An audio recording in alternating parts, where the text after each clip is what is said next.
For a guy with only 60 followers, you all have gave me so much support. Thank you. I thought I'd share something. I'm making 2 huge stop-motion projects on YouTube. The first one is the 10 to 20 Detective, a movie-length project that shows how Tokyo's biggest criminal became its biggest hero. The second one is a sci-fi romance called Hypnotized. A woman in Tampa, Florida reaches out to who she thinks is the one for her, but realizes this is no ordinary man. She'll need to escape before she drowns in love. This series will have 10 episodes per year that are 5 to 10 minutes long. Follow my YouTube or Instagram for more updates. Thank you. What's going on, Falcons fans? Logan here. Welcome back to Rise Up Rundown, and if you're new here, welcome. So, in this video, I'm actually sort of defending a take that I've been saying all year, and that's my take on Arthur Smith. And it's not that I'm defending this because I'm getting hate comments about, my opinion on him necessarily. It's more just critical comments that people think I'm kind of overrating him and giving him a little too much credit. And yeah, sure, like he maybe did have to play with a much more experienced quarterback in Matt Ryan last year than he has to play with the quarterbacks he has this year. And, it was only 1 year in the NFL. We have to see him coach for more than just 1 year before we say he's the answer head coach. I get all of the criticisms that you might have about my opinion on him, and I respect it, but in this video, I'm really just kind of going over a little more on why I'm high on him, and I hope that this can at least change your mind a little bit on Arthur Smith, because I really do feel, even though he is only entering year 2 as head coach, my gut just tells me he is going to be the answer at head coach. He's going to be the guy that will take us to the promised land. I just feel it. And some of the things that I'm going to say in this video are some things that I've already said in previous videos, but just a little more in depth. And then there's some things that I say that are brand new. And let's just get straight into it. So I won't explain the first reason for too long, but for one thing, his play calling is very moderate.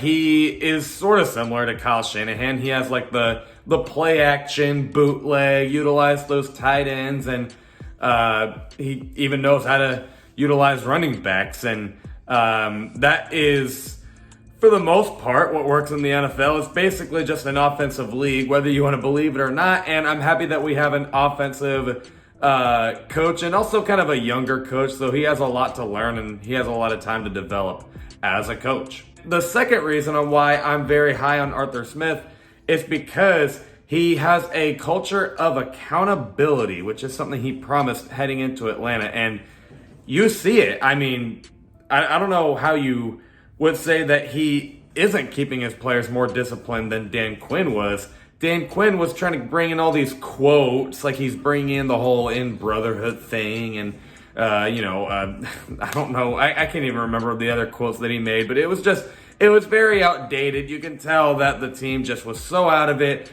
They never finished games. They couldn't recover onside kicks versus the Dallas Cowboys. They couldn't hold on to leads against the Patriots and every other team they basically played in 2020. A lot of them just said that the culture died straight up on the media. And with this Arthur Smith-led Falcons team, I don't remember any blown lead besides maybe like against the Washington football team. But other than that, there wasn't this serious lead to where I was like, dang, the Falcons did it again. They blew it. Like, there were obviously games they could have won, but they weren't that serious chokes, if that makes any sense. You could tell that the team was fighting the whole way through, and all of the players, they're much more disciplined and they're much more focused than they were. I feel like instead of starting strong and ending bad, or starting bad and ending bad like they did with Dan Quinn, I feel like they, at the very least, tried to stay in the game the whole way through. And I really liked that about Arthur Smith. And I'll kind of get into more of that reason later on in the video. But let's go on to the next reason here. The next reason is because he's a great recruiter. He brought in the great coaching staff that we have. Like, he brought in Dean Pease, the historic great defensive coordinator, and he's the one that basically brought in Ryan Pace. They really wanted to work with Arthur Smith, and then the players that we got, like Brian Edwards, Auden Tate, Geronimo Allison, and just whatnot. All of them are recruited because of Arthur Smith, because they're exactly the player that he likes, and they also are, they're great in the play style that Arthur Smith likes to run, where they're these like taller guys that block well in the run game, and then they're great with contested balls because they're these taller, stronger receivers. They're exactly what Arthur Smith likes, and he's recruiting all these great players, and it's only year 2 as a head coach. Even though we don't have this great roster yet, he's recruited a lot of great players, and like the coaches and assistant general managers that we have, all of them are because of Arthur Smith, and that obviously shows that they do like to work with this guy, and I just can't wait to see what else he recruits in the future. The third reason is because he has a history of turning players' careers around. Now, this is one that I've said in a lot of videos, but it's true. I mean, Ryan Tannehill did not have a good career with the Miami Dolphins. He was always considered a bust, and when he went with the Titans, everyone was like, he's not going to do a whole lot. He's just this backup, and we don't even expect him to play, and if he does, he's not going to do any good. But he comes in, he replaces Ryan Tannehill at starter and takes the Titans to the playoffs. And now Ryan Tannehill is, he's been this starter for a while, and some people have even put him in the top 10 quarterback category. I don't know about that one, but he's been very good. Cordero Patterson with the Falcons. Everyone just always thought when he was coming in, he's just, a special teamer. He could do a lot of great, kick returns and whatnot, but I don't know what else he's going to do. But no, he had a breakout year and got snubbed from the Pro Bowl because he was great as a running back and as a wide receiver. And finally, we saw the team utilize a player that was always talented, but he didn't have the right coach. And finally, Arthur Smith was the coach to know exactly how to utilize him. Kyle Pitts in year 1. Even though, yeah, sure, we all expected him to have a great year. Still, though, I think part of that is on Arthur Smith for knowing exactly how to utilize tight ends and exactly seeing what he even saw in Kyle Pitts when he drafted him. He knew exactly what he wanted to do with him. He could have got a quarterback to build for the future, but no, he brought in the greatest receiver on our team, honestly, and Kyle Pitts. And he broke out in year 1, and I mean, who's to say he isn't going to break out in year 2?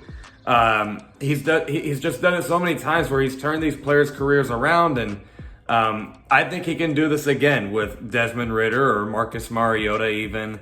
It doesn't matter who. I think he can do it again. And the last reason is because he's an overachiever.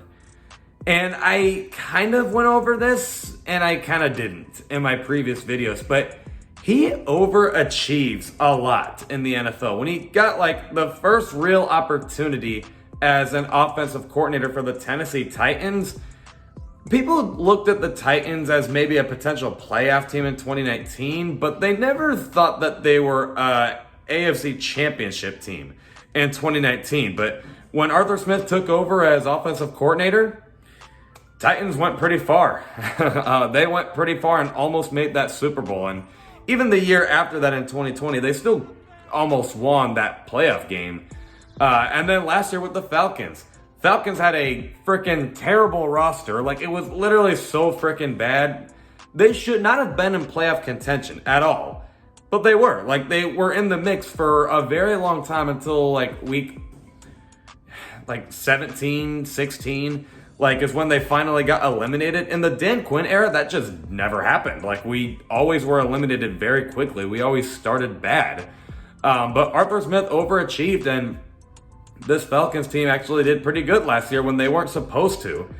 Now, sure, maybe there was a little bit of luck involved in those examples I made. the Titans maybe did face a less motivated Tom Brady in the playoffs and an unprepared Lamar Jackson in 2019 for the playoffs. And yeah, sure, the NFC last year for the Falcons was pretty easy to beat. So the Falcons probably are going to be in the mix next year because the NFC is just so wide open. But, I mean, you get the idea. Like, it also kind of proves my point that, let's be real, if Dan Quinn was our head coach, I don't think the Falcons would be in the mix, especially with an NFC this easy. I just don't. I think they would start so terrible. And Arthur Smith, I think, would keep them in the mix. And, hey, for the Titans example, he's still beating Tom Brady and Bill Belichick. And, I mean, you know, he's still very well, like, he was so close to actually beating the Chiefs to go to the Super Bowl. So, got to give credit where it's due.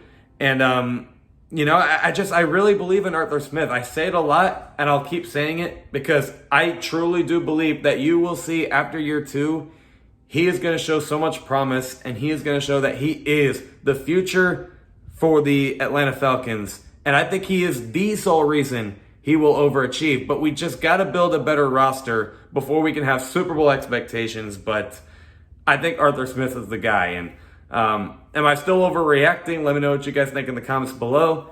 Other than that, I will see you guys with a video this Friday at 11 o'clock a.m. Eastern. Love and appreciate you all for the support. And as always, rise up.